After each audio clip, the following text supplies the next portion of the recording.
Vers la fin de mars 1845, ayant emprunté une hache, je m'en allais dans les bois qui avoisinent l'étang de Walden, au plus près duquel je me proposais de construire une maison, et me mis à abattre quelques grands pins Weymouth fléchus, encore en leur jeunesse, comme bois de construction.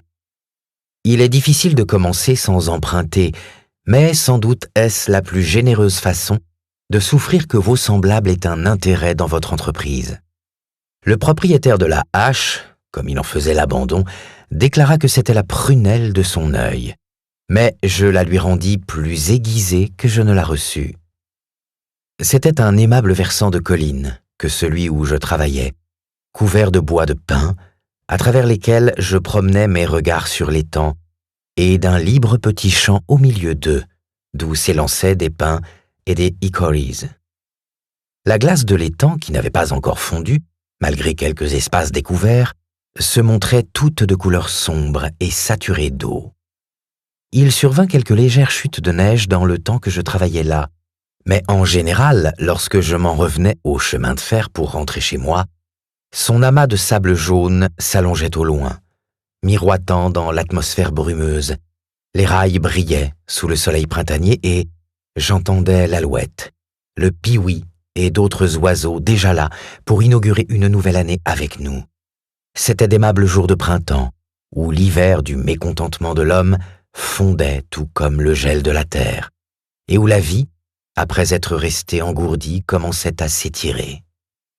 Un jour que, ma hache s'étant défaite, j'avais coupé un hickory vert pour fabriquer un coin, enfoncé ce coin à l'aide d'une pierre et mis le tout à tremper dans une mare pour faire gonfler le bois, je vis un serpent rayé entrer dans l'eau, au fond de laquelle il resta étendu, sans paraître incommodé, aussi longtemps que je restais là, c'est-à-dire plus d'un quart d'heure. Peut-être parce qu'il était encore sous l'influence de la léthargie. Il me parut qu'à semblable motif, les hommes doivent de rester dans leurs basses et primitives conditions présentes. Mais s'ils venaient à sentir l'influence du printemps des printemps les réveiller, ils s'élèveraient nécessairement à une vie plus haute et plus éthérée. J'avais auparavant vu sur mon chemin, par les matins de gelée, les serpents attendre que le soleil dégelât des portions de leur corps demeurées engourdies et rigides. Le 1er avril, il plut et la glace fondit, et aux premières heures du jour, heure d'épais brouillard, j'entendis une oie traînarde qui devait voler à tâtons de côté et d'autre au-dessus de l'étang, cacarder comme perdu ou tel l'esprit du brouillard. Ainsi continuai-je durant quelques jours à couper et façonner du bois de charpente, aussi des étais et des chevrons, tout cela avec ma modeste hache, sans nourrir beaucoup de pensées communicables ou savantes, en me chantant à moi-même « Men say they know many things, but lo, they have taken wings, the arts and sciences and a thousand appliances. The wind that blows is all that anybody knows. » Je taillais les poutres principales de 6 pouces carrés, la plupart des étais sur 2 côtés seulement, les chevrons et solives sur un seul côté, en laissant dessus le reste de l'écorce, de sorte qu'ils étaient tout aussi droits et beaucoup plus forts que ceux qui passent par la scie. Il n'est pas de pièce qui ne fût avec soin mortaisée ou ténonnée à sa souche, car vers ce temps-là j'avais emprunté d'autres outils. Mes journées dans les bois n'en étaient pas de bien longues. Toutefois, j'emportais d'ordinaire mon dîner de pain et de beurre et lisais le journal qui l'enveloppait, à midi, assis parmi les rameaux verts détachés par moi des pins, tandis qu'à ma miche se communiquait un peu de leur senteur, car j'avais les mains couvertes d'une épaisse couche de résine. Avant d'avoir fini, j'étais plutôt l'ami que l'ennemi des pins, quoique j'en eusse abattu quelques-uns, ayant fait avec eux plus ample connaissance. Parfois, il arrivait qu'un promeneur dans le bois s'en vint, attiré par le bruit de ma hache, et nous bavardions gaiement par-dessus les copeaux dont j'étais l'auteur. Vers le milieu d'avril, car je ne mis nulle hâte dans mon travail, et tâchais plutôt de le mettre à profit, la charpente de ma maison, achevée, était prête à se voir dressée. J'avais acheté déjà la cabane de James Collins, un Irlandais qui travaillait au chemin de fer de Fitchburg pour avoir des planches. La cabane de James Collins passait pour particulièrement belle. Lorsque j'allais la voir, il était absent. Je me promenais tout autour, d'abord inaperçu de l'intérieur tant la fenêtre en était renfoncée et haut placée. De petite dimension, elle avait un toit de cottage en pointe, et l'on n'en pouvait voir guère davantage, entourée qu'elle se trouvait d'une couche de boue épaisse de 5 pieds, qu'on eût prise pour un amas d'engrais. Le toit en était la partie la plus saine, quoique le soleil en eût déjeté et rendu friable une bonne portion. De seuil, il n'était question, mais à sa place, un passage à demeure pour les poules, sous la planche de la porte. Mrs. C. vint à cette porte et me demanda de vouloir bien prendre un aperçu de l'intérieur. Mon approche provoqua l'entrée préalable des poules. Il y faisait noir, et le plancher, rien qu'une planche par-ci par-là qui ne supporterait pas le déplacement, en grande partie recouvert de saleté, était humide, visqueux, et faisait frissonner. Elle alluma une lampe pour me montrer l'intérieur du toit et des murs, et aussi que le plancher s'étendait jusque sous le lit, tout en me mettant en garde contre une incursion dans la cave, sorte de trou aux ordures profond de 2 pieds. Suivant ses propres paroles, c'était de bonnes planches en l'air, de bonnes planches tout autour, et une bonne fenêtre, de 2 carreaux tout entiers à l'origine, sauf que le chat était dernièrement sorti par là. Il y avait un poêle, un lit, et une place pour s'asseoir. Un enfant, là tel qu'il était né, une ombrelle de soie, un miroir à cadre doré, un moulin à café neuf et breveté, cloué à un plançon de chêne. Un point, c'est tout. Le marché fut tôt conclu, car James, sur ses entrefaites, était entré. J'aurais à payer ce soir 4,25 $ et lui à déguerpir à 5 heures demain matin, sans vendre à personne d'autre d'ici là. J'entrerai en possession à 6 heures. Il serait bon, ajouta-t-il, d'être là de bonne heure afin de prévenir certaines réclamations pas très claires et encore moins justes rapport à la redevance et au combustible. C'était là, m'assura-t-il, le seul et unique ennui. À 6 heures, je le croisai sur la route, lui et sa famille. Tout leur avoir, lit, moulin à café, miroir, poule, tenait en un seul gros paquet. Tout sauf le chat. Ce dernier s'adonna au bois, où il devint chat sauvage, et, suivant ce que j'appris dans la suite, mit la patte dans un piège à marmotte, pour ainsi devenir, en fin de compte, un chat mort. Je démolis cette demeure le matin même, en retirai les clous, et la transportai par petites charretées au bord de l'étang, où j'étendis les planches sur l'herbe, pour y blanchir et se redresser au soleil. Certaine grive matinale lança une note ou deux en mon honneur comme je suivais en voiture le sentier des bois. Je fus traîtreusement averti par un jeune Patrick que dans les intervalles du transport, le voisin, Seeley, un Irlandais, transférait dans ses poches les clous, crampons et chevilles encore passables, droits et enfonçables, pour rester là quand je revenais à bavarder et, comme si de rien n'était, de son air le plus innocent, lever les yeux de nouveau sur le désastre. Il y avait disette d'ouvrage, comme il disait. Il était là pour représenter l'assistance et contribuer à ne faire qu'un de cet événement en apparence insignifiant avec l'enlèvement des dieux de Troie. Je creusais ma cave dans le flanc d'une colline dont la pente allait sud, là où une marmotte avait autrefois creusé son terrier, à travers des racines de sumac et de ronces et la plus basse tache de végétation, 6 pieds carrés sur 7 de profondeur, jusqu'à un sable fin où les pommes de terre ne gèleraient pas par n'importe quel hiver. Les côtés furent laissés en talus et non maçonnés, mais le soleil n'ayant jamais brillé sur eux, le sable s'en tient encore en place. Ce fut l'affaire de 2 heures de travail. Je pris un plaisir tout particulier à entamer ainsi le sol, car il n'est guère de latitude où les hommes ne fouillent la terre, en quête d'une température égale. Sous la plus magnifique maison de la ville, se trouvera encore la cave où l'on met en provision ses racines, comme jadis, et longtemps après que l'édifice aura disparu, la postérité retrouvera son encoche dans la terre. La maison n'est toujours qu'une sorte de porche à l'entrée d'un terrier. Enfin, au commencement de mai, avec l'aide de quelques-unes de mes connaissances, plutôt pour mettre à profit si bonne occasion de voisiner que par toute autre nécessité, je dressai la charpente de ma maison. Nul ne fut jamais plus que moi honoré en la personne de ses fondateurs. Ils sont destinés, j'espère, à assister un jour à la fondation d'édifices plus majestueux. Je commençai à occuper ma maison le 4 juillet, dès qu'elle fut pourvue de planches et de toits, car les planches étant soigneusement taillées en biseau et posées en recouvrement, elles se trouvaient impénétrables à la pluie. Mais avant d'y mettre les planches, je posai à l'une des extrémités les bases d'une cheminée, en montant de l'étang sur la colline 2 charretées de pierre dans mes bras. Je construisis la cheminée après mon sarclage, en automne, avant que le feu devînt nécessaire pour se chauffer, et fis en attendant ma cuisine dehors par terre, de bonne heure le matin. Manière de procéder que je crois encore à certains égards plus commode et plus agréable que la manière usuelle.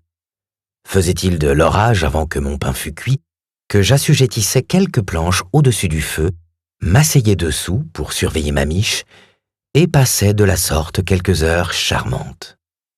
En ce temps où mes mains étaient fort occupées, je ne lus guère, mais les moindres bouts de papier traînant par terre, ma poignée ou ma nappe, me procuraient tout autant de plaisir, en fait, remplissaient le même but que l'Iliade. Il vaudrait la peine de construire avec plus encore de mûres réflexions que je ne fis, en se demandant par exemple où une porte, une fenêtre, une cave, un galetas trouvent leur base dans la nature de l'homme, et peut-être n'élevant jamais d'édifice qu'on ne lui ait trouvé une meilleure raison d'être que nos besoins temporels mêmes. Il y a chez l'homme qui construit sa propre maison un peu de cet esprit d'à-propos que l'on trouve chez l'oiseau qui construit son propre nid.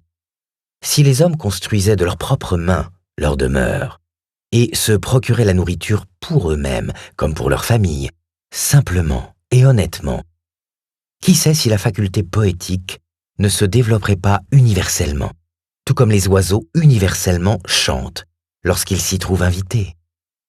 Mais, hélas, nous agissons à la ressemblance de l'étourneau et du coucou, qui pondent leurs œufs dans des nids que d'autres oiseaux ont bâtis, et qui n'encouragent nul voyageur avec leur caquet inharmonieux.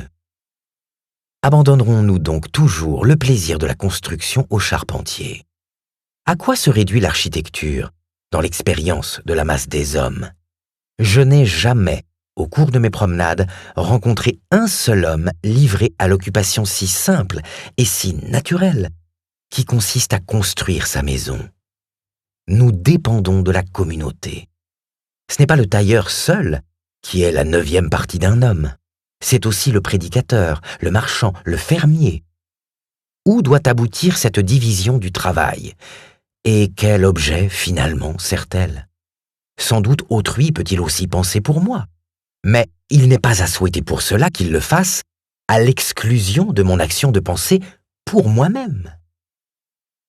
C'est vrai, il est en ce pays ce qu'on nomme des architectes, et j'ai entendu parler de l'un d'eux au moins comme possédé de l'idée qu'il y a un fond de vérité, une nécessité, de là une beauté dans l'acte qui consiste à faire des ornements d'architecture, à croire que c'est une révélation pour lui. Fort bien, peut-être, à son point de vue, mais guère mieux que le commun dilettantisme. En réformateur sentimental de l'architecture, c'est par la corniche qu'il commença, non par les fondations. Ce fut seulement l'embarras de savoir comment mettre un fond de vérité dans les ornements qui valut à toute dragée de renfermer en fait une amande ou un grain de carvi, bien qu'à mon sens, ce soit sans le sucre que les amandes sont les plus saines, et non pas comment l'hôte, l'habitant, pourrait honnêtement bâtir à l'intérieur et à l'extérieur en laissant les ornements s'arranger à leur guise. Quel homme doué de raison supposa jamais que les ornements étaient quelque chose d'extérieur et de tout bonnement dans la peau, que si la tortue possédait une carapace tigrée ou le coquillage ses teintes de nacre, c'était suivant tel contrat qui valut aux habitants de Broadway leur église de la Trinité. Mais un homme n'a pas plus à faire avec le style d'architecture de sa maison qu'une tortue avec celui de sa carapace. Ni ne doit le soldat être assez vain pour essayer de peindre la couleur précise de sa valeur sur sa bannière. C'est à l'ennemi à la découvrir. Il se peut qu'il pâlisse au moment de l'épreuve. Il me semblait voir cet homme se pencher par-dessus la corniche pour murmurer timidement son semblant de vérité aux rudes occupants, qui la connaissaient en réalité mieux que lui. Ce que je vois de beauté architecturale aujourd'hui est venu, je le sais, progressivement, du dedans au dehors, des nécessités et du caractère de l'habitant, qui est le seul constructeur de certaines sincérités inconscientes, de certaines noblesses, sans jamais une pensée pour l'apparence. Et quelque beauté additionnelle de ce genre, qui soit destinée à se produire, sera précédée d'une égale beauté inconsciente de vie. Les plus intéressantes demeures en ce pays-ci, le peintre le sait bien, sont les plus dénuées de prétention. Les humbles huttes et les cottages de troncs de bois des pauvres en général. C'est la vie des habitants, dont ce sont les coquilles, et non point simplement quelques particularités dans ces surfaces, qui les rend pittoresques. Et tout aussi intéressante sera la case suburbaine du citoyen, lorsque la vie de celui-ci sera aussi simple et aussi agréable à l'imagination, et qu'on sentira aussi peu d'efforts visant à l'effet dans le style de sa demeure. Les ornements d'architecture, pour une large part, sont littéralement creux, et c'est sans dommage pour l'essentiel qu'un coup de vent de septembre les enlèverait, tels des plumes d'emprunt. Ceux-là peuvent s'en tirer sans architecture, qui n'ont ni olive ni vin au cellier. Que serait-ce si on faisait autant d'embarras à propos des ornements de style en littérature, et si les architectes de nos Bibles dépensaient autant de temps à leur corniche que font les architectes de nos églises? Ainsi des belles lettres et des beaux-arts, et de leurs professeurs. Voilà qui touche fort un homme, vraiment, de savoir comment sont inclinés quelques bouts de bois, au-dessus ou au-dessous de lui, et de quelle couleur sa case est barbouillée. Cela signifierait quelque chose si, dans un esprit de ferveur, il les eût inclinés, il l'eût barbouillé. Mais l'âme s'étant retirée de l'occupant, c'est tout de même que de construire son propre cercueil, l'architecture de la tombe, et charpentier n'est que synonyme de fabricant de cercueil. Tel homme dit, en son désespoir ou son indifférence pour la vie, « Ramassez une poignée de la terre qui est à vos pieds et peignez-moi votre maison de cette couleur-là. » Est-ce à sa dernière et étroite maison qu'il pense? Jouez-le à pile ou face. Qu'abondant doit être son loisir. Pourquoi ramasser une poignée de boue? Peignez plutôt votre maison de la couleur de votre teint, qu'elle pâlisse ou rougisse pour vous. Une entreprise pour améliorer le style de l'architecture des chaumières. Quand vous aurez là tout près mes ornements, je les porterai. Avant l'hiver, je bâtis une cheminée et couvris de bardeaux les côtés de ma maison, déjà imperméables à la pluie, de bardeaux imparfaits et pleins de sève, tirés de la première tranche de la bille, et dont je dus redresser les bords au rabot. Je possède ainsi une maison recouverte étroitement de bardeaux et de plâtre, de 10 pieds de large sur 15 de long, au jambage de 8 pieds, pourvu d'un grenier et d'un appentis, d'une grande fenêtre de chaque côté, de 2 trappes, d'une porte à l'extrémité et d'une cheminée de briques en face. Le coût exact de ma maison, au prix ordinaire de matériaux comme ceux dont je me servis, mais sans compter le travail tout entier fait par moi, fut le suivant, et j'en donne le détail, parce qu'il est peu de gens capables de dire exactement ce que coûte leur maison, et moins encore, si seulement il en est, le coût séparé des matériaux divers dont elle se compose. Planche, $8, 3 cents et demi, planche de la cabane pour la plupart. Bardeaux de rebut pour le toit et les côtés, $4. Latte, $1,25. 2 fenêtres d'occasion avec verre, $2,43. 1 000 de vieilles briques, $4. 2 barils de chaux, $2,40. C'était cher. Crin, 31 cents, plus qu'il ne fallait. Fer du manteau de cheminée, 15 cents. Clous, $3,90. Gonds et vis, 14 cents. Loquet, 10 cents. Craie, 1 cent. Transport, $1,40. J'emportais sur le dos une bonne partie. En tout, $28, 12 cents et demi. C'est tout pour les matériaux, excepté le bois de charpente, les pierres et le sable, que je revendiquais suivant le droit du squatteur. J'ai aussi un petit bûcher attenant, fait principalement de ce qui resta après la construction de la maison. Je me propose de me construire une maison qui surpassera en luxe et magnificence n'importe laquelle de la grande rue de Concorde, le jour où il me plaira, et qui ne me coûtera pas plus que ma maison actuelle. Je reconnus de la sorte que l'homme d'étude qui souhaite un abri peut s'en procurer un pour la durée de la vie à un prix ne dépassant pas celui du loyer annuel qu'il paye à présent. Si j'ai l'air de me vanter plus qu'il ne sied, j'en trouve l'excuse dans ce fait que c'est pour l'humanité, plutôt que pour moi-même, que je crâne. Et ni mes faiblesses, ni mes inconséquences n'affectent la véracité de mon dire. En dépit de grands jargons et moult hypocrisies, balles que je trouve difficile de séparer de mon froment mais qui me fâchent plus que quiconque, je respirerai librement et m'étendrai à cet égard, tant le soulagement est grand pour le système moral et physique. Et je suis résolu à ne pas devenir, par humilité, l'avocat du diable. Je m'emploierai à dire un mot utile en faveur de la vérité. Au collège de Cambridge, le simple loyer d'une chambre d'étudiant, à peine plus grande que la mienne, est de $30 par an, quoique la corporation eut l'avantage d'en construire 32 côte à côte et sous un même toit, et que l'occupant subisse l'incommodité de nombreux et bruyants voisins, sans compter peut-être la résidence au 4e étage. Je ne peux m'empêcher de penser que, si nous montrions plus de véritable sagesse à ces égards, non seulement moins d'éducation serait nécessaire, parce que parbleu, on en aurait acquis déjà davantage, mais la dépense pécuniaire qu'entraîne une éducation disparaîtrait en grande mesure. Les commodités que réclame l'étudiant, à Cambridge ou ailleurs, lui coûtent, à lui ou à quelqu'un d'autre, un sacrifice de vie 10 fois plus grand qu'elle ne ferait avec une organisation convenable d'une et d'autre part. Les choses pour lesquelles on demande le plus d'argent ne sont jamais celles dont l'étudiant a le plus besoin.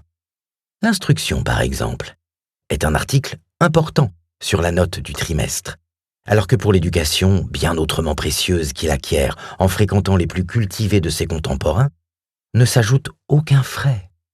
La façon de fonder un collège consiste en général à ouvrir une souscription de dollars et de cents, après quoi, se conformant aveuglément au principe d'une division du travail poussée à l'extrême, principe auquel on ne devrait jamais se conformer qu'avec prudence, à appeler un entrepreneur, lequel fait de la chose un objet de spéculation et emploie des Irlandais ou autres ouvriers à poser réellement les fondations pendant que les étudiants, qui doivent l'être, passent pour s'y préparer. Et c'est pour ces bévues qu'il faut que successivement des générations paient.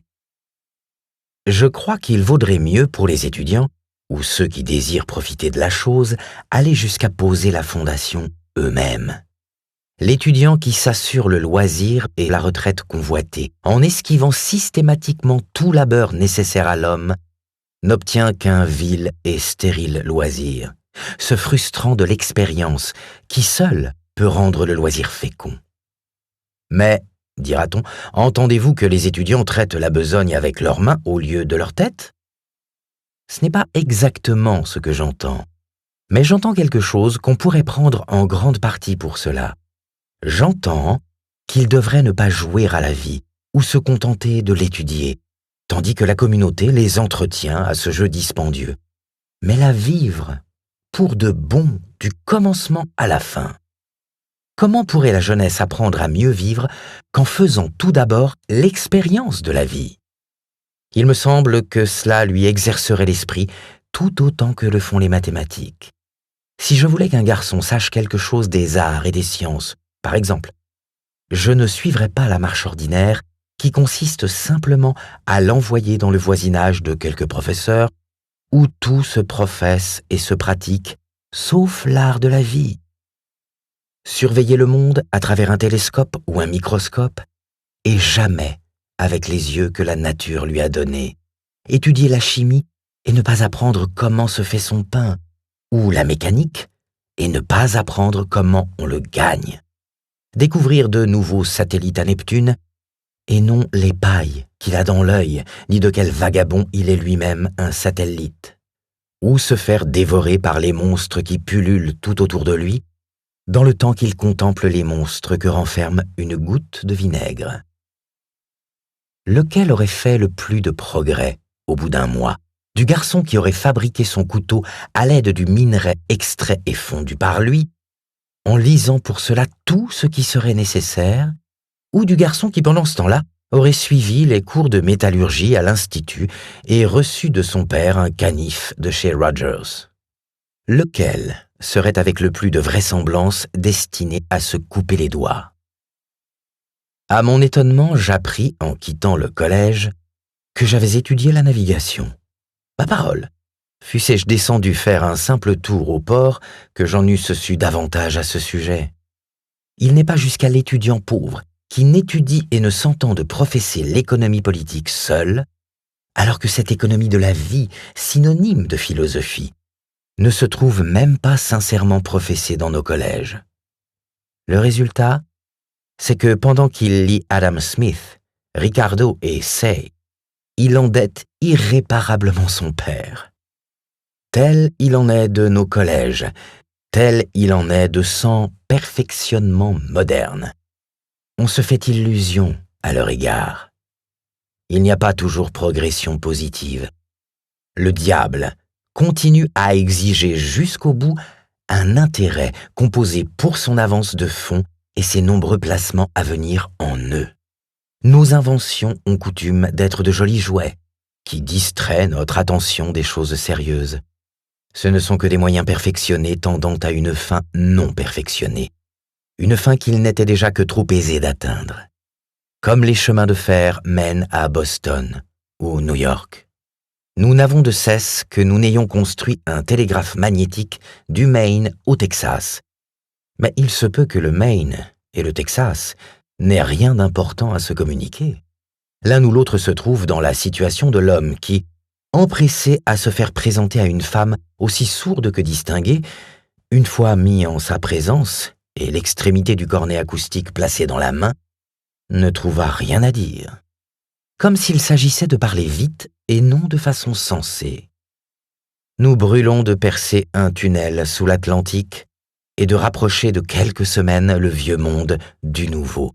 Or, peut-être la première nouvelle qui s'en viendra frapper la vaste oreille battante de l'Amérique sera telle que la princesse Adélaïde à la coqueluche. L'homme dont le cheval fait 1 mille à la minute n'est pas, après tout, celui qui porte les plus importants messages. Ce n'est pas un évangéliste, ni ne s'en vient-il mangeant des sauterelles et du miel sauvage. Je doute que Flying Childers ait jamais porté une mesure de froment au moulin. On me dit « Je m'étonne que vous ne mettiez pas d'argent de côté. Vous aimez les voyages. Vous pourriez prendre le chemin de fer et aller à Fitchburg aujourd'hui, pour voir le pays. » Mais je suis plus sage. J'ai appris que le voyageur le plus prompt est celui qui va à pied. Je réponds à l'ami « Supposez que nous essayions de voir qui arrivera là le premier.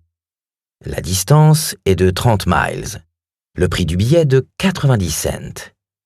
C'est là presque le salaire d'une journée. Je me rappelle le temps où les salaires étaient de 60 cents par jour pour les journaliers sur cette voie. Soit, me voici parti à pied, et j'atteins le but avant la nuit. J'ai voyagé de cette façon des semaines entières. Vous aurez pendant ce temps-là travaillé à gagner le prix de votre billet et arriverez là-bas à une heure quelconque demain. Peut-être ce soir, si vous avez la chance de trouver de l'ouvrage en temps. Au lieu d'aller à Fitchburg, vous travaillerez ici la plus grande partie du jour. Ce qui prouve que si le chemin de fer venait à faire le tour du monde, j'aurais, je crois, de l'avance sur vous. Et pour ce qui est de voir le pays, comme acquérir par là de l'expérience, il me faudrait rompre toute relation avec vous. telle est la loi universelle, que nul homme ne saurait éluder. Et au regard du chemin de fer même, on peut dire que c'est bonnet blanc et blanc bonnet. Faire autour du monde un chemin de fer profitable à tout le genre humain équivaut à niveler l'entière surface de la planète. Les hommes ont une notion vague que, s'ils entretiennent assez longtemps cette activité, tant de capitaux par action que de pelles et de pioches, tout à la longue roulera quelque part, en moins de rien et pour rien. Mais la foule a beau se ruer à la gare et le conducteur crier « Tout le monde en voiture !»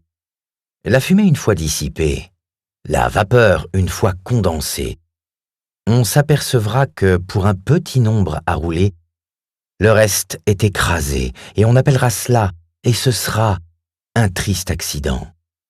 Nul doute que puissent finir par rouler ceux qui auront gagné le prix de leur place, c'est-à-dire s'ils vivent assez longtemps pour cela.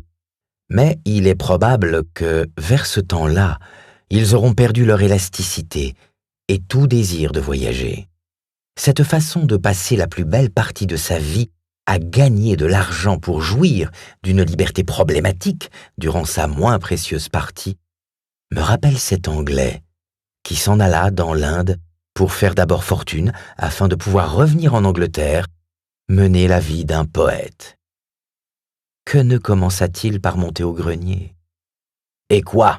s'écrie un million d'Irlandais surgissant de toutes les cabanes du pays. « Ce chemin de fer que nous avons construit ne serait donc pas une bonne chose ?» À cela je réponds « Oui, relativement bonne, c'est-à-dire que vous auriez pu faire pis. Mais je souhaiterais, puisque vous êtes mes frères, que vous puissiez avoir mieux employé votre temps qu'à piocher dans cette boue. » Avant de finir ma maison, désirant gagner 10 ou 12 $ suivant un procédé honnête et agréable, en vue de faire face à mes dépenses extraordinaires, j'ensemençai près d'elle 2,5 acres environ de terre légère et sablonneuse, principalement de haricots, mais aussi une petite partie de pommes de terre, maïs, pois et navets. Le lot est de 11 acres en tout, dont le principal pousse en pins et hickories, et fut vendu la saison précédente à raison de 8,08 $ l'acre. Certains fermiers déclaraient que ce n'était bon à rien qu'à élever des piaillards d'écureuils. Je ne mis aucune sorte d'engrais dans ce sol, dont non seulement je n'étais que le squatteur, pas le propriétaire, mais ne comptais pas en outre recommencer à cultiver autant, et je ne sarclais pas complètement tout sur l'heure. En labourant, je mis au jour plusieurs cordes de souche qui m'approvisionnèrent de combustible pour longtemps, et laissèrent de petits cercles de terreau vierge aisément reconnaissables tant que dura l'été, à une luxuriance plus grande de haricots en ces endroits-là. Le bois mort, et en grande partie sans valeur marchande, qui se trouvait derrière ma maison, ainsi que le bois flottant de l'étang, ont pourvu au reste de mon combustible. Il me fallut louer une paire de chevaux et un homme pour le labour, bien que je conduisisse moi-même la charrue. Mes dépenses de fermage, pour la première saison, en outils, semences, travail, etc., montèrent à 14,72 $ et demi. Le maïs de semence me fut donné. Il ne revient jamais à une somme appréciable, à moins qu'on ne sème plus qu'il ne faut. J'obtins 12 boisseaux de haricots et 18 de pommes de terre, sans compter un peu de pois et de maïs vert. Le maïs jaune et les navets furent trop tardifs pour produire quelque chose. Mon revenu de la ferme, tout compris, fut de 23,44 $. Déduction des dépenses, 14,72 $ et demi. Reste 8,71 $ et demi.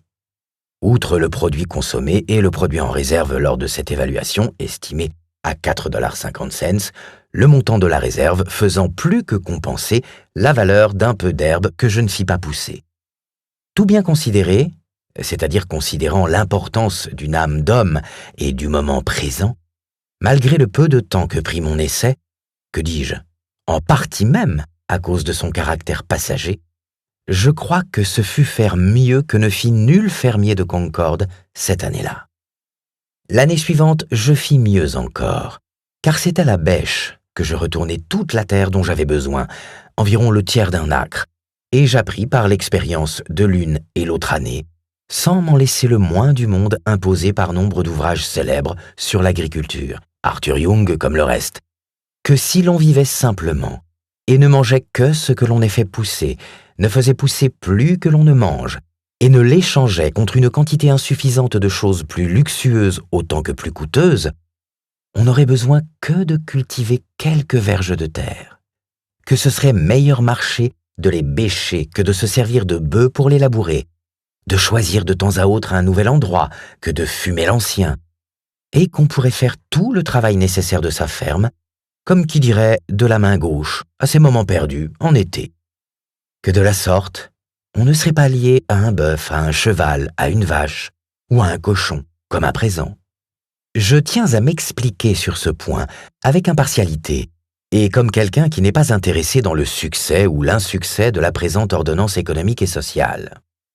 J'étais plus indépendant que nul fermier de Concorde, car je n'étais enchaîné à maison ni ferme et pouvais suivre à tout moment la courbe de mon esprit, lequel en est un fort tortueux.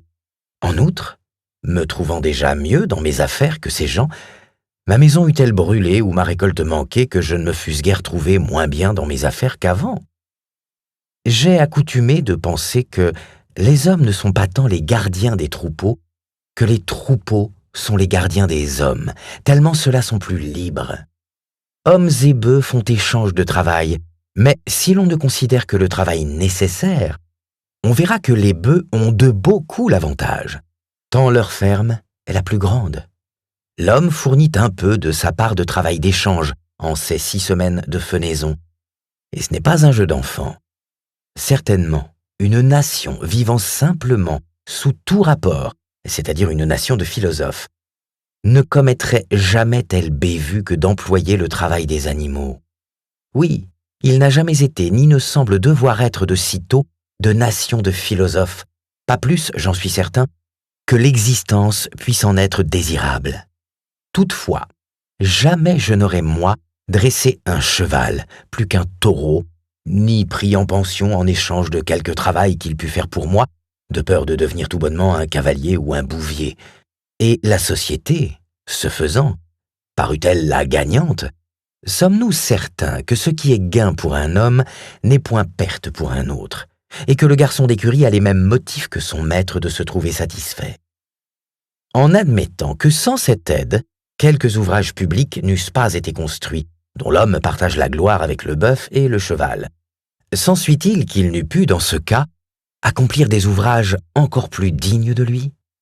Lorsque les hommes se mettent à faire un travail non pas simplement inutile ou artistique, mais de luxe et frivole, avec leur assistance, il va de soi qu'un petit nombre fait tout le travail d'échange avec les bœufs, ou, en d'autres termes, devient esclave des plus forts.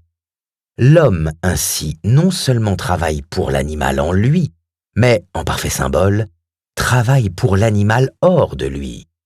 Malgré maintes solides maisons de briques ou de pierre, la prospérité du fermier se mesure encore suivant le degré auquel la grange couvre de son ombre la maison. Cette ville-ci passe pour posséder les plus grandes maisons de bœufs, de vaches et de chevaux qui soient aux alentours. Et elle n'est pas en arrière pour ce qui est de ses édifices publics, mais en fait de salles destinées à un libre culte ou à une libre parole. Il en est fort peu dans ce comté. Ce n'est pas par leur architecture, mais pourquoi pas justement par leur pouvoir de pensée abstraite que les nations devraient chercher à se commémorer. Combien plus admirable le Bhagavad Gita que toutes les ruines de l'Orient. Les tours et les temples sont le luxe des princes. Un esprit simple et indépendant ne peine pas sur l'invitation d'un prince. Le génie n'est de la suite d'aucun empereur, pas plus que ses matériaux d'argent, d'or ou de marbre, sauf à un insignifiant degré. À quelle fin, dites-moi, tant de pierres travaillées? En Arcadie, lorsque j'y fus, je ne vis point qu'on martelât de pierre. Les nations sont possédées de la démente ambition de perpétuer leur mémoire par l'amas de pierres travaillées qu'elles laissent. Que serait-ce si d'égale peine étaient prises pour adoucir et polir leurs mœurs? Un seul acte de bon sens devrait être plus mémorable qu'un monument aussi haut que la lune. Je préfère voir les pierres en leur place.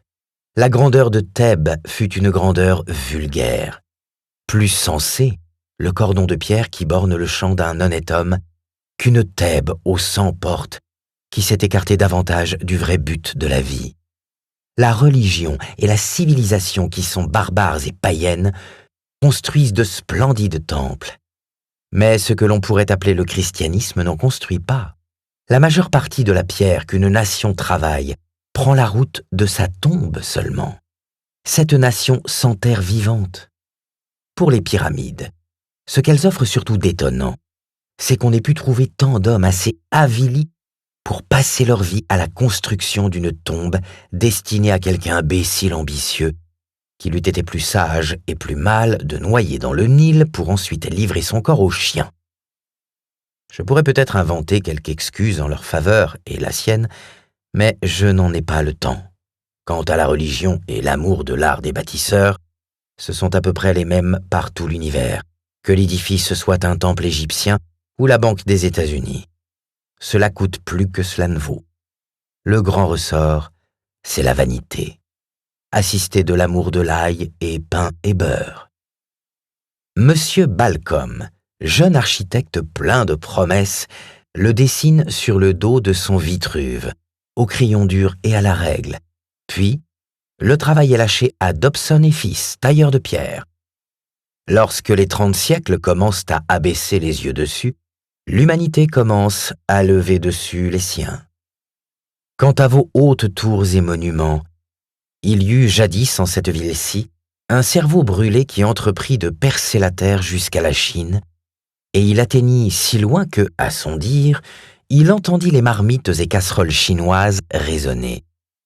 Mais je crois bien que je ne me détournerai pas de mon chemin pour admirer le trou qu'il fit. Cela intéresse nombre de gens de savoir, à propos des monuments de l'Ouest et de l'Est, qui les a bâtis. Pour ma part, j'aimerais savoir qui, en ce temps-là, ne les bâtit point, qui fut au-dessus de telles futilités. Mais poursuivons mes statistiques. Grâce à des travaux d'arpentage, de menuiserie, à des journées de travail de diverses autres sortes dans le village entre-temps, car je compte autant de métiers que de doigts, j'avais gagné 13,34 $. La dépense de nourriture pour 8 mois, à savoir du 4 juillet au 1er mars, époque où ces estimations furent faites, quoique j'habitasse là plus de 2 ans, sans tenir compte des pommes de terre, d'un peu de maïs vert et de quelques pois que j'avais fait pousser, et sans avoir égard à la valeur de ce qui était en réserve à la dernière date, fut riz 1,73 $ et demi, mélasse 1,73 $, la forme la moins chère de la saccharine, farine de seigle 1,04 $, farine de maïs 99 cents 3/4, moins cher que le seigle, porc 22 cents, tous les essais qui faillirent. Fleur de farine, 88 cents, revient plus cher que la farine de maïs. Argent et ennui à la fois. Sucre, 80 cents. Saindoux, 65 cents. Pommes, 25 cents. Pommes séchées, 22 cents. Patates, 10 cents. Une citrouille, 6 cents. Un melon d'eau, 2 cents. Sel, 3 cents. Oui, je mangeais la valeur de 8,74 $ en tout et pour tout. Mais je ne divulguerai pas ainsi effrontément mon crime si je ne savais la plupart de mes lecteurs tout aussi criminels que moi, et que leurs faits et gestes n'auraient pas meilleur air une fois imprimés. L'année suivante, je pris de temps à autre un plat de poisson pour mon dîner, et une fois j'allais jusqu'à égorger une marmotte qui ravageait mon champ de haricots, opérer sa transmigration, comme dirait un tartare, et la dévorer, un peu à titre d'essai. Mais si elle me procura une satisfaction momentanée, en dépit de certains goûts musqués, je m'aperçus qu'à la longue ce ne serait pas une bonne habitude, dût-on faire préparer ces marmottes par le boucher du village. L'habillement et quelques dépenses accessoires entre les mêmes dates si peu qu'on puisse induire de cet article, montèrent à 8,40 $ 3/4, huile et quelques ustensiles de ménage, 2 $.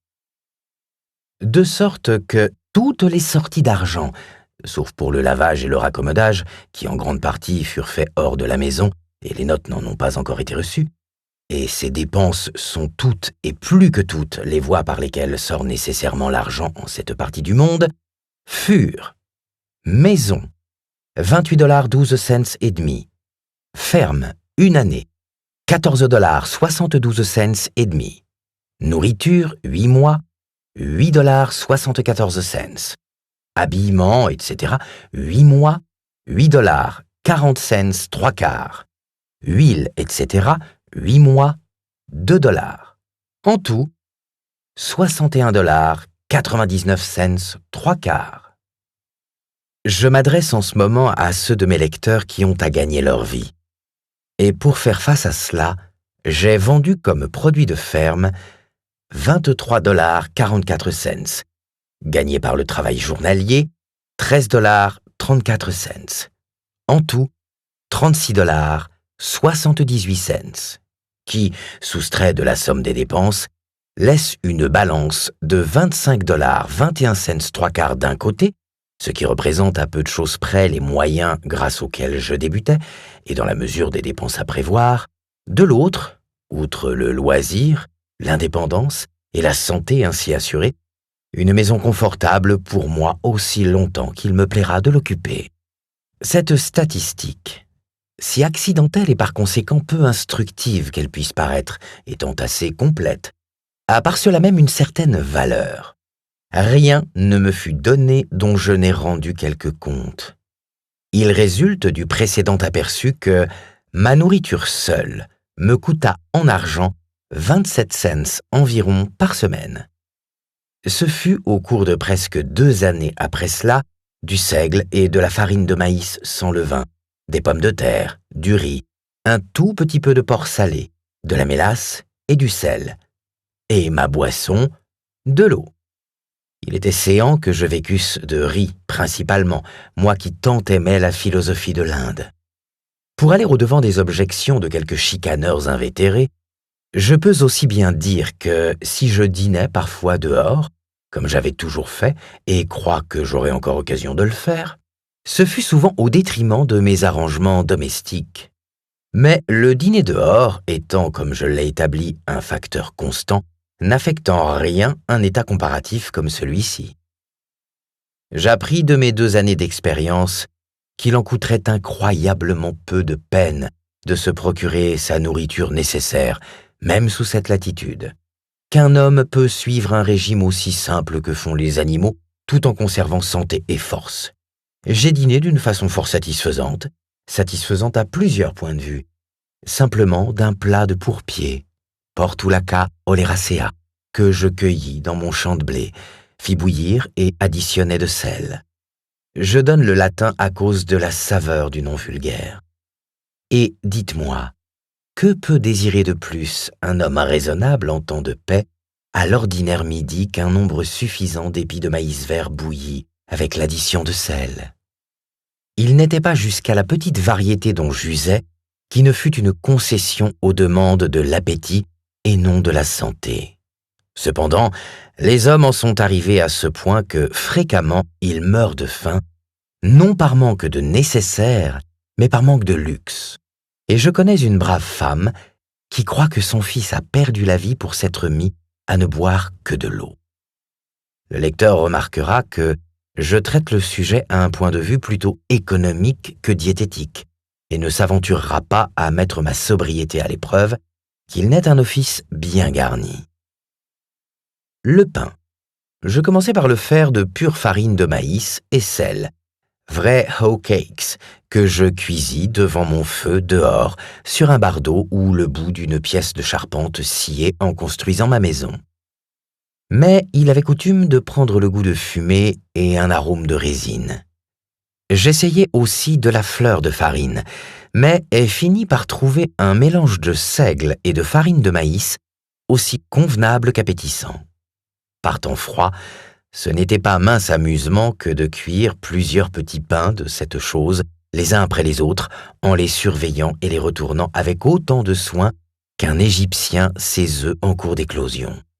C'étaient autant de vrais fruits de céréales que je faisais mûrir, et qui avaient à mes sens un parfum rappelant celui d'autres nobles fruits, lequel je retenais aussi longtemps que possible en les enveloppant d'étoffe.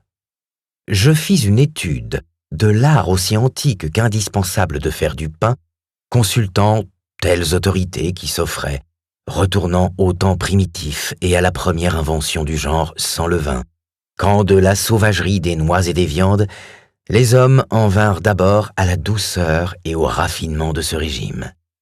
Et avançant peu à peu dans mes études, je passais par cet aigrissement accidentel de la pâte qu'on suppose avoir enseigné le procédé du levain, et par les diverses fermentations qui s'ensuivent, jusqu'au jour où j'arrivais au bon pain frais et sain, soutien de la vie. Le levain, que d'aucuns estiment être l'âme du pain, le spiritus qui remplit son tissu cellulaire, que l'on conserve religieusement comme le feu des Vestales, quelques précieuses bouteilles, je suppose, transportées à l'origine à bord du Mayflower, fit l'affaire pour l'Amérique. Et son action se lève, se gonfle, et se répand encore en flots céréaliens sur tout le pays. Cette semence, je me la procurais régulièrement et fidèlement au village, jusqu'à ce qu'enfin un beau matin, oubliant les prescriptions, j'échaudai ma levure. Grâce à quel accident, je découvris que celle-ci même n'était pas indispensable, car mes découvertes ne se faisaient pas suivant la méthode synthétique, mais la méthode analytique, et je l'ai volontiers négligée depuis, quoique la plupart des ménagères m'aient sérieusement assuré qu'il ne saurait être de pain inoffensif et salutaire sans levure. Et les gens d'âge avancé prophétisaient un prompt dépérissement des forces vitales. Encore trouvai-je que ce n'est pas un élément essentiel, et après m'en être passé une année, je suis toujours du domaine des vivants. En outre, je m'applaudis d'échapper à la trivialité de promener dans ma poche une bouteille pleine à laquelle il arrive parfois de partir et décharger son contenu à mon décontenancement. Il est plus simple et plus comme il faut de la négliger. L'homme est un animal qui mieux qu'un autre peut s'adapter à tout climat et toute circonstance. Non plus ne mis-je de sel, ni soude, ni autre acide ou alcali dans mon pain. Il semblerait que je le fis suivant la recette que donna Marcus Porcius Caton, 2 siècles environ avant Jésus-Christ. Panem depsticium sic facito. Manus mortariumque bene lavato. Farinam in mortarium indito, aquae paulatim addito, subigitoque pulcre. Ubi bene subegeris, defingito, coquitoque sub testu. Ce que je comprends signifier, faites ainsi le pain pétri. Lavez-vous bien les mains et lavez de même la huche. Mettez la farine dans la huche. Arrosez d'eau progressivement et pétrissez complètement. Une fois qu'elle est bien pétrie, façonnez-la et cuisez à couvert, c'est-à-dire dans un four à pain. Pas un mot du levain, mais je n'usais pas toujours de ce soutien de la vie. À certains moments, en raison de la platitude de ma bourse, j'en fus sevré pendant plus d'1 mois. Il n'est pas un habitant de la Nouvelle-Angleterre qui ne puisse aisément faire pousser tous les éléments de son pain en ce pays de seigle et de maïs, sans dépendre à leur égard de marchés distants et flottants. Si loin sommes-nous cependant de la simplicité et de l'indépendance qu'à Concord, il est rare de trouver de fraîches et douces farines dans les boutiques, et que le hominy, comme le maïs sous une forme encore plus grossière, sont d'un usage fort rare.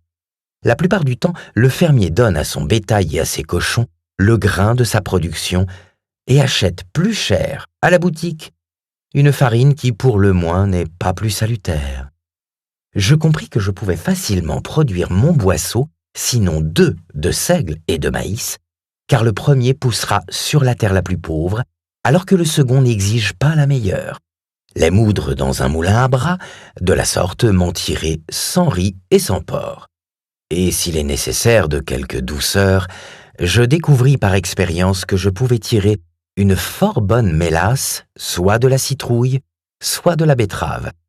Puis reconnus qu'en faisant simplement pousser quelques érables, je me les procurais plus facilement encore, et qu'enfin, dans le temps où ceux-ci poussaient, je pouvais employer divers succédanés en dehors de ceux que j'ai nommés, car, ainsi les ancêtres le chantaient, We can make liquor to sweeten our lips, of pumpkins and parsnips and walnut tree chips.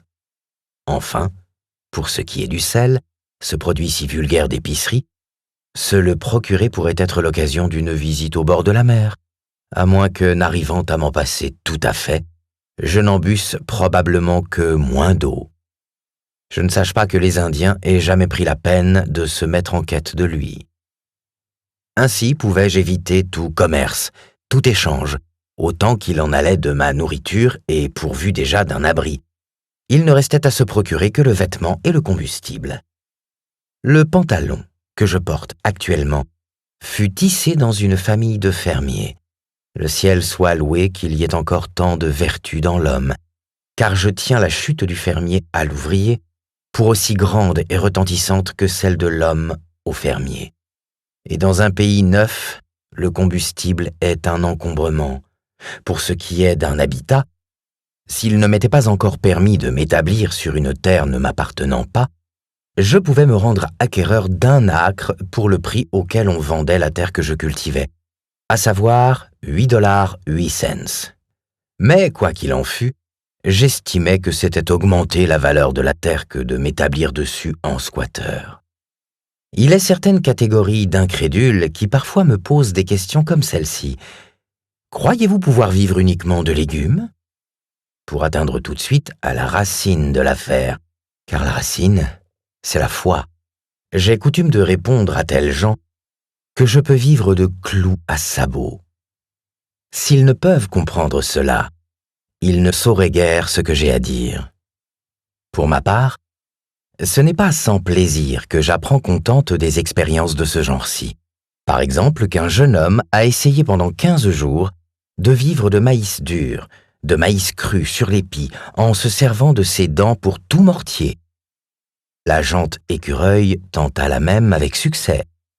La race humaine est intéressée dans ces expériences, quand devraient quelques vieilles femmes hors d'état de les tenter, ou qui possèdent en moulin leur usufruit, s'en alarmer.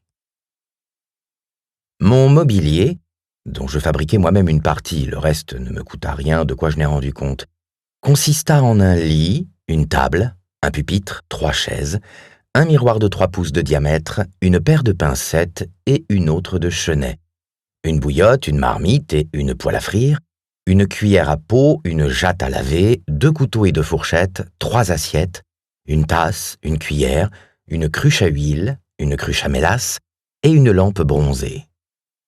Nul n'est si pauvre qu'il lui faille s'asseoir sur une citrouille. C'est manque d'énergie. Il y a dans les greniers de village abondance de ces chaises que j'aime le mieux et qui ne coûtent que la peine de les enlever. Du mobilier.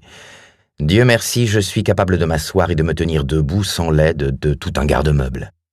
Qui donc, sinon un philosophe, ne rougirait de voir son mobilier entassé dans une charrette et courant la campagne exposé à la lumière des cieux, comme aux yeux des hommes, misérable inventaire de boîtes vides.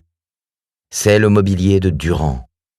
Je n'ai jamais su dire à l'inspection de telle charretée si c'est à un soi-disant riche ou à un pauvre qu'elle appartenait. Le possesseur, toujours, en paraissait affligé de pauvreté. En vérité, plus vous possédez de ces choses, plus vous êtes pauvre. Il n'est pas une de ces charretées qui ne semble contenir le contenu d'une 12aine de cabanes. Et si une seule cabane est pauvre, cela l'est 12 fois autant. Dites-moi pourquoi déménageons-nous, sinon pour nous débarrasser de notre mobilier, notre excuviae. À la fin, passer de ce monde dans un autre meublé à neuf et laisser celui-ci pour le feu. C'est comme si tous ces pièges étaient bouclés à votre ceinture et qu'il ne fût plus possible, sur le rude pays où sont jetées nos lignes, de se déplacer sans les traîner. Traîner son piège. Heureux le renard qui y laissa la queue. Le rat musqué se coupera de la dent jusqu'à la 3e patte pour être libre. Guère étonnant que l'homme ait perdu son élasticité. Que souvent il lui arrive d'être au point mort. Monsieur, si vous permettez, qu'entendez-vous par le point mort? Si vous êtes un voyant, vous ne rencontrez pas un homme que vous ne découvriez derrière lui tout ce qu'il possède, oui, et beaucoup qu'il feint de ne pas posséder, jusqu'à sa batterie de cuisine et tout le rebut qu'il met de côté sans le vouloir brûler, à quoi il semble attelé et poussant de l'avant, comme il peut. Je crois au point mort, celui qui, ayant franchi un nœud de bois ou une porte cochère, ne se peut faire suivre de son traîneau de mobilier. Je ne laisse pas de me sentir touché de compassion quand j'entends un homme bien troussé, bien campé, libre en apparence, tout sanglé, tout botté, parler de son mobilier comme étant assuré ou non. Mais que ferais-je de mon mobilier? Mon brillant papillon est donc empêtré dans une toile d'araignée. Il n'est pas jusqu'à ceux qui semblent longtemps n'en pas avoir que, poussant plus loin votre enquête, vous ne découvriez en avoir amassé dans la grange de quelqu'un. Je considère l'Angleterre aujourd'hui comme un vieux gentleman qui voyage avec un grand bagage, friperie accumulée au cours d'une longue tenue de maison, et qu'il n'a pas le courage de brûler. Grande malle, petite malle, carton à chapeau et paquet. Jetez-moi de côté les 3 premiers, au moins. Il serait de nos jours au-dessus des forces d'un homme bien portant de prendre son lit pour s'en aller. Et je conseillerais certainement à celui qui serait malade de planter là son lit pour filer. Lorsqu'il m'est arrivé de rencontrer un immigrant qui chancelait sous un paquet contenant tout son bien, énorme tumeur, eût-on dit, poussée sur sa nuque, je l'ai pris en pitié. Non parce que c'était cela tout son bien, mais parce qu'il avait tout cela à porter. S'il m'arrive d'avoir à traîner mon piège, j'aurai soin que c'en soit un léger et qu'il ne me pince pas en une partie vitale.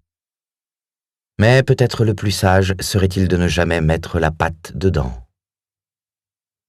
Je voudrais observer, en passant, qu'il ne m'en coûte rien en fait de rideau, attendu que je n'ai d'autres curieux à exclure que le soleil et la lune, et que je tiens à ce qu'ils regardent chez moi.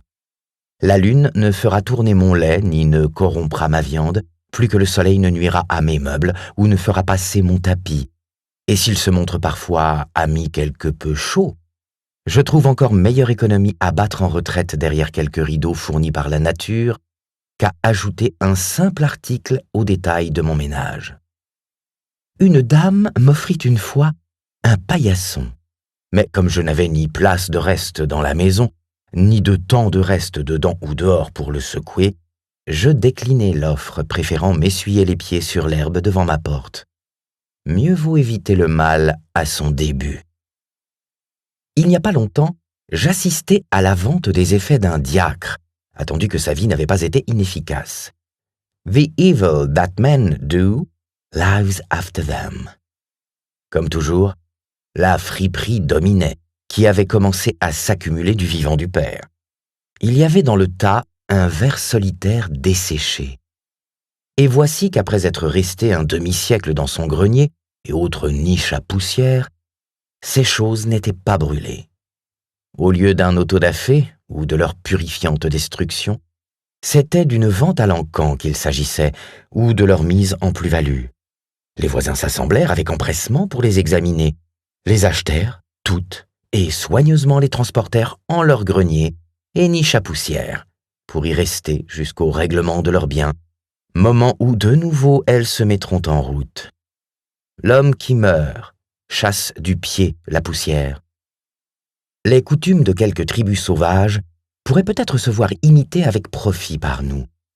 Ainsi, lorsque ces tribus accomplissent au moins le simulacre de jeter au rebut annuellement leurs dépouilles, elles ont l'idée de la chose, qu'elles en aient la réalité ou non. Ne serait-il pas à souhaiter que nous célébrions pareille Busk ou fête des prémices, décrite par Bartram comme ayant été la coutume des Indiens Mucklass? Lorsqu'une ville célèbre le busk, dit-il, après s'être préalablement pourvue de vêtements neufs, de pots, casseroles et autres ustensiles de ménage et meubles neufs, ses habitants réunissent leurs vêtements hors d'usage et autres saletés, balaient et nettoient leur maison, leur place, la ville entière, de leurs immondices, dont y compris tout le grain restant et autres vieilles provisions. Ils font un tas commun qu'ils consument par le feu. Après avoir pris médecine et jeûné 3 jours, on éteint tous les feux de la ville.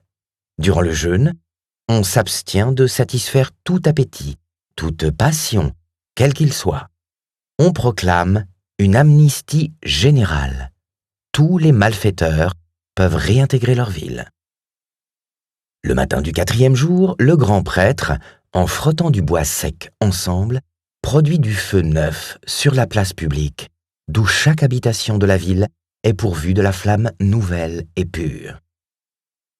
Alors il se régale de maïs et de fruits nouveaux, danse et chante 3 jours, et les 4 jours suivants, ils reçoivent des visites et se réjouissent avec leurs amis venus des villes voisines, lesquels se sont de la même façon purifiés et préparés.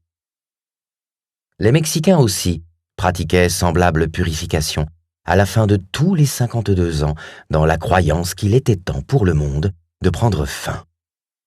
Je ne sais pas de sacrement, c'est-à-dire selon le dictionnaire de signes extérieurs et visibles d'une grâce intérieure et spirituelle plus honnête que celui-ci.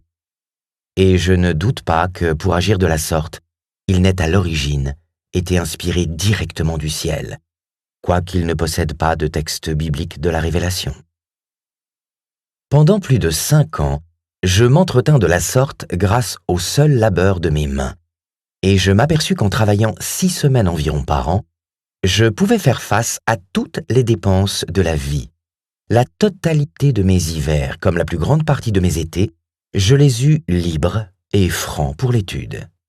J'ai bien et dûment essayé de tenir école, mais me suis aperçu que mes dépenses se trouvaient en proportion, ou plutôt en disproportion de mon revenu, car j'étais obligé de m'habiller et de m'entraîner, sinon de penser et de croire en conséquence, et que par-dessus le marché, je perdais mon temps. Comme je n'enseignais pas pour le bien de mes semblables, mais simplement comme moyen d'existence, c'était une erreur.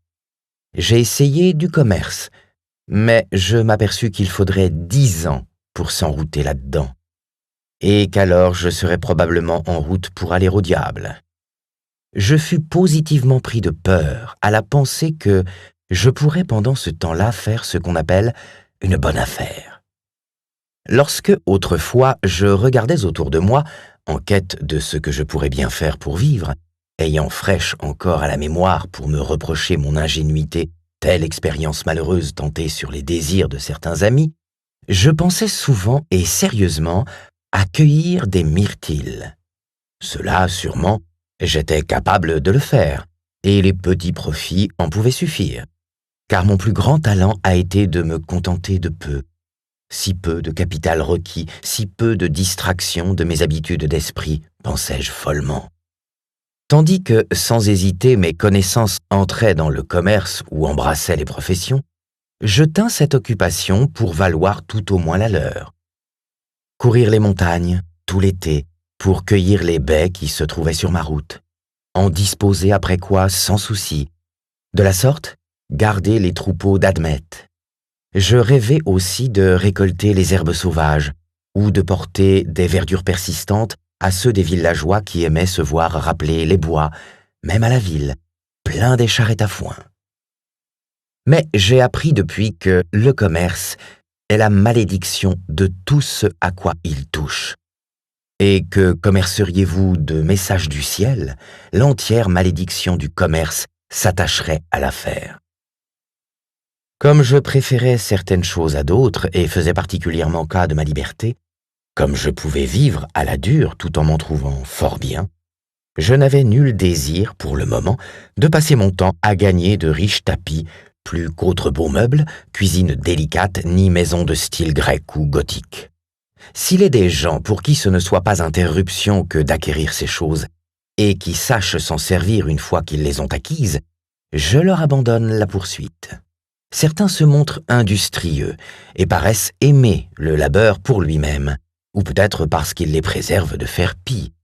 À cela, je n'ai présentement rien à dire. À ceux qui ne sauraient que faire de plus de loisirs que celui dont ils jouissent actuellement, je conseillerais de travailler 2 fois plus dur qu'ils ne font. Travailler jusqu'à ce qu'ils paient leurs dépenses et obtiennent leur licence. Pour ce qui est de moi, je trouvais que la profession de journalier était la plus indépendante de toutes, en ceci principalement qu'elle ne réclamait que 30 ou 40 jours de l'année pour vous faire vivre. La journée du journalier prend fin avec le coucher du soleil, et il est alors libre de se consacrer à telle occupation de son choix, indépendante de son labeur, tandis que son employeur, qui spécule d'un mois sur l'autre, ne connaît de répit d'un bout à l'autre de l'an. En un mot, je suis convaincu, et par la foi et par l'expérience, que s'entretenir ici-bas n'est point une peine, mais un passe-temps, si nous voulons vivre avec simplicité et sagesse. De même que les occupations des nations plus simples sont encore les sports de celles qui sont plus artificielles. Il n'est pas nécessaire pour l'homme de gagner sa vie à la sueur de son front, si toutefois il ne transpire plus aisément que je ne fais. Certain jeune homme de ma connaissance, qui a hérité de quelques acres de terre, m'a confié que selon lui, il vivrait comme je fis s'il en avait les moyens. Je ne voudrais à aucun prix voir quiconque adopter ma façon de vivre, car outre que je peux en avoir trouvé pour moi-même une autre avant qu'il ait pour de bon appris celle-ci, je désire qu'il se puisse être, de par le monde, autant de gens différents que possible. Mais ce que je voudrais voir, c'est chacun attentif à découvrir et suivre sa propre voie, et non pas à la place celle de son père, ou celle de sa mère, ou celle de son voisin. Que le jeune homme bâtisse, plante ou navigue, mais qu'on ne l'empêche pas de faire ce que, me dit-il, il aimerait à faire. C'est seulement grâce à un point mathématique que nous sommes sages, de même que le marin ou l'esclave en fuite ne quitte pas du regard l'étoile polaire.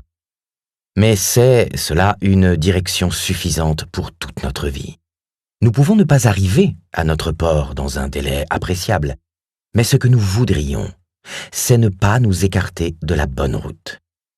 Sans doute, en ce cas, ce qui est vrai pour l'un l'est plus encore pour 1000, de même qu'une grande maison n'est pas proportionnellement plus coûteuse qu'une petite, puisqu'un seul toit peut couvrir, une seule cave soutenir, et un seul mur séparer plusieurs pièces. Mais pour ma part, je préférais la demeure solitaire. De plus, ce sera ordinairement meilleur marché de bâtir le tout vous-même que de convaincre autrui de l'avantage du mur commun. Et si vous avez fait cette dernière chose, la cloison commune, pour être de beaucoup moins cher, en doit être une mince, et il se peut qu'autrui se révèle mauvais voisin, aussi qu'il ne tienne pas son côté en bon état de réparation. La seule coopération possible, en général, est extrêmement partielle et tout autant superficielle. Et le peu de vraie coopération qu'il soit est comme s'il n'en était pas, étant une harmonie inaccessible à l'oreille des hommes. Un homme a-t-il la foi qu'il coopérera partout avec ceux de foi égale? S'il n'a pas la foi, il continuera de vivre comme le reste de la foule, quelle que soit la compagnie à laquelle il se trouve associé. Coopérer, au sens le plus élevé comme au sens le plus bas du mot, signifie gagner notre vie ensemble. J'ai entendu, dernièrement, proposer de faire parcourir ensemble le monde à 2 jeunes gens, l'un sans argent, gagnant sa vie en route, au pied du mât et derrière la charrue, l'autre ayant en poche une lettre de change. Il était aisé de comprendre qu'ils ne pourraient rester longtemps compagnons ou coopérer, puisque l'un des deux n'opérait pas du tout. Ils se sépareraient à la première crise intéressante de leurs aventures. Par-dessus tout, comme je l'ai laissé entendre, l'homme qui va seul peut partir aujourd'hui, mais il faut à celui qui voyage avec autrui attendre qu'autrui soit prêt, et il se peut qu'il ne décampe de longtemps. Mais tout cela est fort égoïste, ai-je entendu dire à quelques-uns de mes concitoyens. Je confesse que je me suis jusqu'ici fort peu adonné aux entreprises philanthropiques. J'ai fait quelques sacrifices à certains sentiments du devoir, et entre autres ai sacrifié ce plaisir-là aussi. Il est des gens pour avoir employé tout leur art à me persuader de me faire le soutien de quelques familles pauvres de la ville. Et si je n'avais rien à faire, car le diable trouve de l'ouvrage pour les paresseux, je pourrais m'essayer la main à quelques passe-temps de ce genre. Cependant, lorsque j'ai songé à m'accorder ce luxe et à soumettre leur ciel à une obligation en entretenant certaines personnes pauvres sur un pied de confort égal en tout point à celui sur lequel je m'entretiens moi-même, suis allé jusqu'à risquer de leur en faire l'offre, elles ont toutes, sans exception, préféré d'emblée rester pauvres. Alors que mes concitoyens et concitoyennes se dévouent de tant de manières au bien de leurs semblables, j'estime qu'on peut laisser au moins quelqu'un à d'autres et moins compatissantes recherches. La charité, comme toute autre chose, réclame des dispositions particulières. Pour ce qui est de faire le bien, c'est une des professions au complet.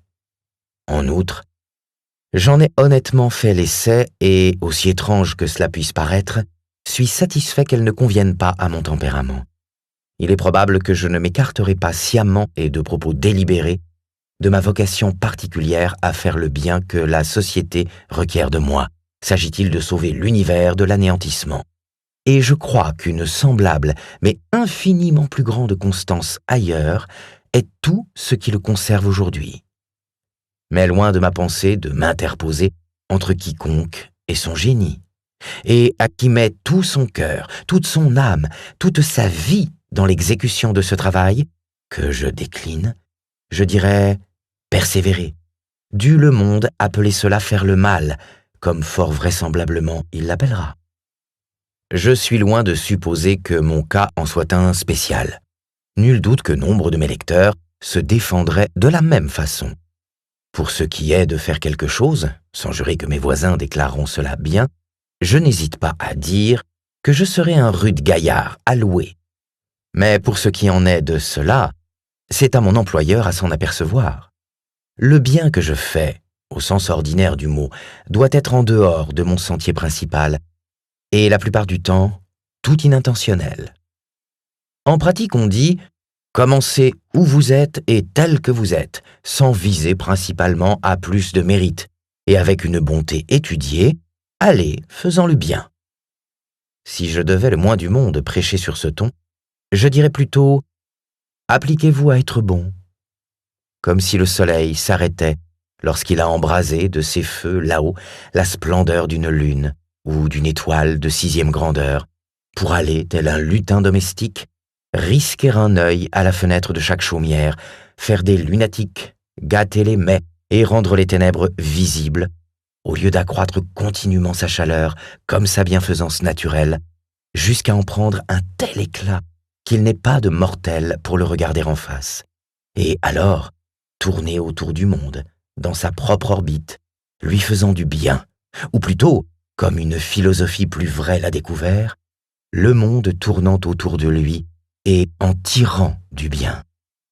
Lorsque Phaéton, désireux de prouver sa céleste origine par sa bienfaisance, eut à lui le char du soleil un seul jour et s'écarta du sentier battu, il brûla plusieurs groupes de maisons dans les rues basses du ciel, roussit la surface de la terre, dessécha toutes les sources et fit le grand désert du Sahara, tant qu'enfin, d'un coup de foudre, Jupiter le précipita tête baissée sur notre monde, pour le soleil en deuil de sa mort cesser toute une année de briller.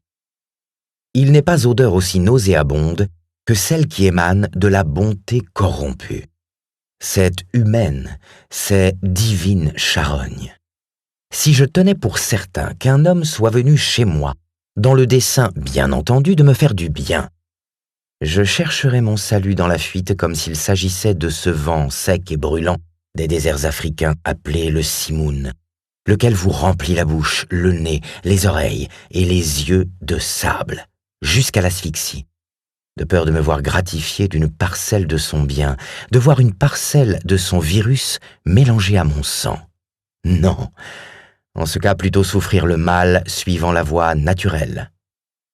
Un homme n'est pas un homme bon, à mon sens, parce qu'il me nourrira si je meurs de faim, ou me chauffera si je gèle, ou me tirera du fossé si jamais il m'arrive de tomber dans un fossé. Je vous trouverai un chien de Terre-Neuve pour en faire autant. La philanthropie, dans le sens le plus large, n'est pas l'amour pour votre semblable. Howard était sans doute à sa manière le plus digne comme le plus excellent homme, et il a sa récompense. Mais, relativement, que nous font 100 Howards, à nous, si leur philanthropie ne nous est d'aucune aide lorsque nous sommes en bon point, moment où nous méritons le plus que l'on nous aide? Je n'ai jamais entendu parler de réunion philanthropique où l'on ait sincèrement proposé de me faire du bien, à moi ou à mes semblables. Les Jésuites se virent complètement joués par ces Indiens qui, sur le bûcher, suggéraient l'idée de nouveaux modes de torture à leurs tortionnaires. Au-dessus de la souffrance physique, il se trouva parfois qu'ils étaient au-dessus de n'importe quelle consolation que les missionnaires pouvaient offrir. Et la loi qui consiste à faire aux autres ce que vous voudriez qu'on vous fît tomba avec moins de persuasion dans les oreilles de gens qui, pour leur part, ne se souciaient guère de ce qu'on leur faisait, aimaient leurs ennemis suivant un mode nouveau, s'en venaient là volontiers, tout près, leur pardonnant ce qu'ils faisaient. Assurez-vous que l'assistance que vous donnez aux pauvres est bien celle dont ils ont le plus besoin. S'agit-il de votre exemple qui les laisse loin derrière? Si vous donnez de l'argent, dépensez-vous avec, et ne vous contentez pas de le leur abandonner. Il nous arrive de faire de curieuses méprises. Souvent, le pauvre n'a pas aussi froid ni aussi faim qu'il est sale, déguenillé et ignorant.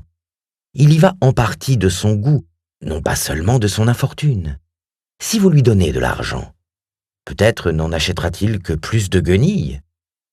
J'avais coutume de m'apitoyer sur ces balourds d'ouvriers irlandais qui taillent la glace sur l'étang, sous des hardes si minces et si déguenillées, alors que je grelottais dans mes vêtements plus propres et quelque peu plus élégants. Lorsque par un jour de froid noir, l'un d'eux ayant glissé dans l'eau vint chez moi se réchauffer, sur quoi je vis qu'il dépouillait 3 pantalons, plus 2 paires de bas, avant d'arriver à la peau, quoique assez sale et assez en loques, il est vrai, et qu'il pouvait se permettre de refuser les vêtements d'extra que je lui offris, tant il en avait d'un drap. Ce plongeon était la vraie chose dont il eut besoin. Sur quoi je me mis à m'apitoyer sur moi-même, et compris que ce serait une charité plus grande de m'octroyer une chemise de flanelle qu'à lui tout un magasin de confection. Il en est 1000 pour massacrer les branches du mal contre un qui frappe à la racine.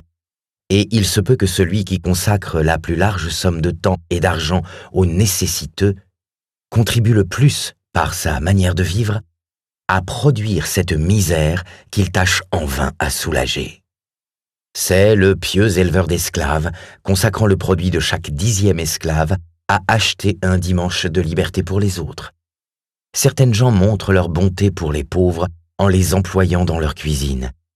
N'y aurait-il pas plus de bonté de leur part à s'y employer eux-mêmes? Vous vous vantez de dépenser 1/10 de votre revenu en charité. Peut-être devriez-vous en dépenser ainsi les 9/10, et qu'il n'en soit plus question. La société ne recouvre alors qu'1/10 de la propriété. Est-ce dû à la générosité de celui en la possession duquel cette propriété se trouve, ou bien au manque de zèle des officiers de justice? La philanthropie est pour ainsi dire la seule vertu suffisamment appréciée de l'humanité. Que dis-je? On l'estime beaucoup trop haut, et c'est notre égoïsme qui en exagère la valeur. Un homme pauvre, autant que robuste, certains jours ensoleillés ici à Concord, me faisait l'éloge d'un concitoyen parce que, selon lui, il se montrait bon pour le pauvre, voulant dire lui-même. Les bons oncles et les bonnes tantes de la race sont plus estimés que ces vrais pères et mères spirituels.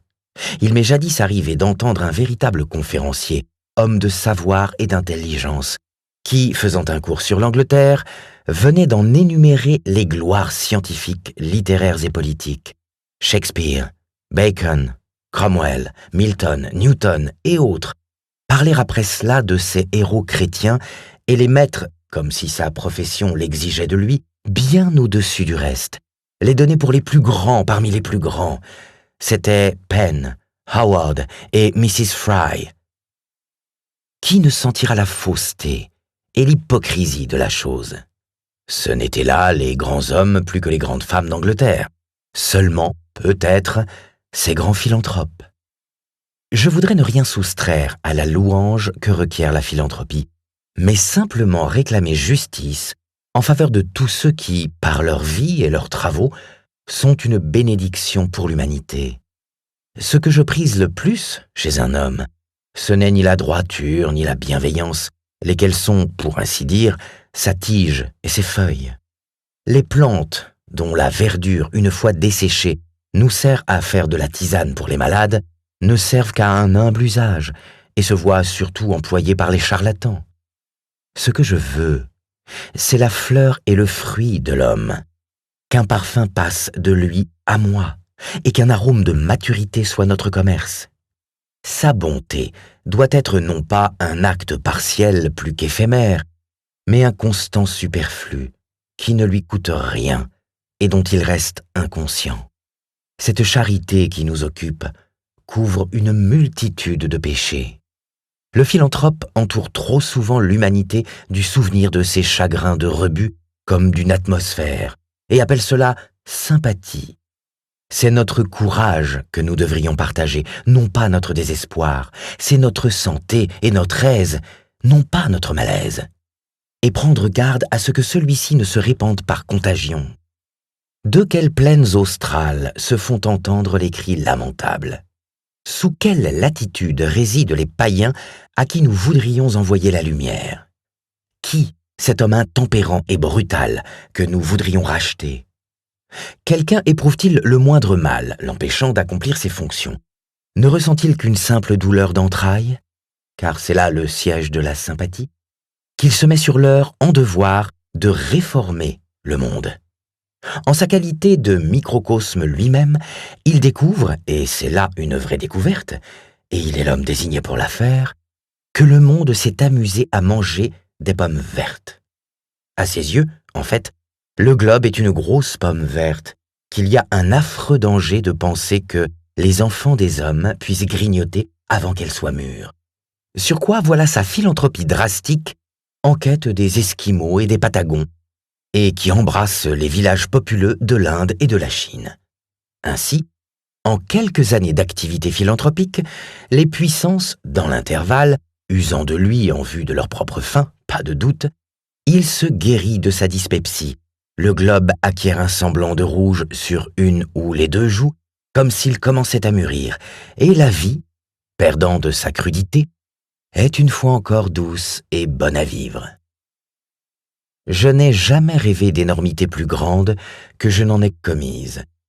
Je n'ai jamais connu et ne connaîtrai jamais d'homme pire que moi.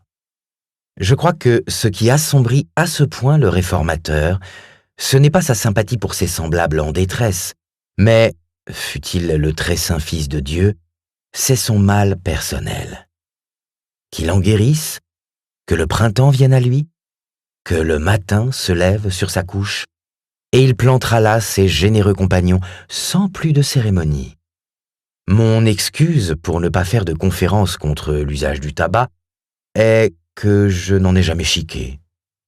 C'est une pénalité que les chiqueurs de tabac corrigés ont à subir. Quoiqu'il y ait assez de choses que j'ai chiquées et contre lesquelles je pourrais faire des conférences. Si jamais il vous arrivait de vous trouver entraîné en quelqu'une de ces philanthropies, que votre main gauche ne sache pas ce que fait votre main droite, car cela n'en vaut pas la peine. Sauvez qui se noie et renouez vos cordons de souliers. Prenez votre temps et attelez-vous à quelque libre labeur. Nos façons d'agir ont été corrompues par la communication avec les saints. Nos recueils d'hymnes résonnent d'une mélodieuse malédiction de Dieu et endurance de lui à jamais. On dirait qu'il n'est pas jusqu'au prophète et rédempteur qui n'ait consolé les craintes plutôt que confirmé les espérances de l'homme. Nulle part ne s'enregistre une simple et irrépressible satisfaction du don de la vie, la moindre louange remarquable de Dieu. Toute annonce de santé et de succès me fait du bien, aussi loin et retiré que soit le lieu où il se manifeste. Toute annonce de maladie et de non-réussite contribue à me rendre triste et me fait du mal, quelque sympathie qui puisse exister d'elle à moi ou de moi à elle. Si donc nous voulons en effet rétablir l'humanité suivant les moyens vraiment indiens, botaniques, magnétiques ou naturels, commençons par être nous-mêmes aussi simples et aussi bien portants que la nature. Dissipons les nuages suspendus sur nos propres fronts et ramassons un peu de vie dans nos pores. Ne restez pas là à remplir le rôle d'inspecteur des pauvres, mais efforcez-vous de devenir une des gloires du monde. Je lis dans le Goulistan, ou Jardin des Roses, du cheikh Saadi de Shiraz, ceci. On posa cette question à un sage, disant « Des nombreux arbres célèbres que le Dieu très haut a créés, altiers et porteurs d'ombre, on n'en appelle aucun azad, ou libre, hormis le cyprès, qui ne porte pas de fruits. Quel mystère est ici renfermé ?» Il répondit « Chacun d'eux a son juste produit et sa saison désignée, en la durée de laquelle il est frais et fleuri, et en son absence, sec et flétri. À l'un plus que l'autre de ces états naît le cyprès exposé, toujours florissant qu'il est, et de cette nature sont les azad, ou indépendants en matière de religion. Ne fixe pas ton cœur sur ce qui est transitoire, car le Dijla, ou Tigre, continuera de couler à travers Bagdad que la race des califes sera éteinte. Si ta main est abondante, sois généreux comme le dattier. Mais si elle n'a rien à donner, sois un azad, ou homme libre, comme le cyprès.